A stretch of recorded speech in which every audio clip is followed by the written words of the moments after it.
Un altre problema que s'arrossega des de fa temps és la degradació de la costa.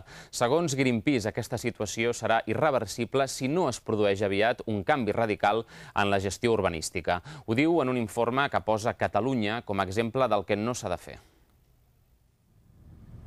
Diu Greenpeace que en matèria d'obres a la costa, Catalunya i especialment Barcelona acullen els pitjors exemples d'actuacions del Ministeri de Medi Ambient.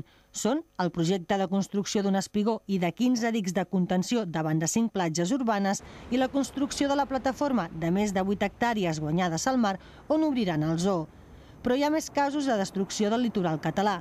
A Torredembarra, segons Greenpeace, el Ministeri es nega a comprar l'última finca costanera sense urbanitzar. El Pla d'Ordenació de Roses disposa a construir 262 amarraments al Port del Canadell, al costat del Parc Natural dels Aiguamolls de l'Empordà.